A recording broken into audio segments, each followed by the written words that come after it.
Hello guys, সবাই কেমন আছেন? আমার কবিতার ৩টা ডিম পাড়ছিল। ৩টা ডিম পেড়ে ২টা বাচ্চা কেয়ার করছে আর এটা করে নাই। এই বাচ্চাটা মারাই যাচ্ছিল। আল্লাহর অশেষ মেহেরবানিতে আমি দেখলাম, দেখার পরে থেকে আমি আজ ৫ দিন হলে বাচ্চাটাকে খাওয়াচ্ছি নিজে হাতে। বাচ্চাটা একাই খায়, অনেক সুন্দর। আপনারা সবাই দোয়া করবেন যেন বাচ্চাটা বড় হয়। সবাই দোয়া করবেন যেন বাচ্চাটা অনেক বড় হয়, বড় হয়ে বাচ্চাটা নিজে যেন উড়ে বেড়ায় খাইতে পারে। আর আল্লাহর কাছে একটাই চাওয়া, বাচ্চাটা অনেক বড় করব, এটাই। এছাড়া কিছু নয়। বাচ্চাটা একাই খায়, অনেক ভালো খায়।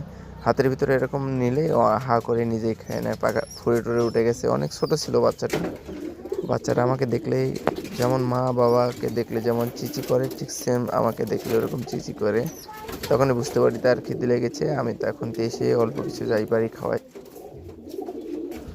অনেক কাজ থাকে, তারপরেও কাজের ফাঁকে এসে ওকে খাওয়াই, কেননা বাচ্চাটাকে বাঁচাইতে হবে। নিজের চোখের সামনে একটা জিনিস মারা যাবে, এটা তো দেখতে পারি না।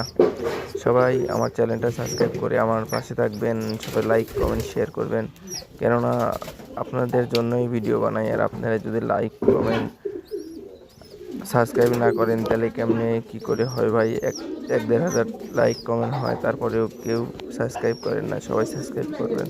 আসসালামু আলাইকুম। সবাই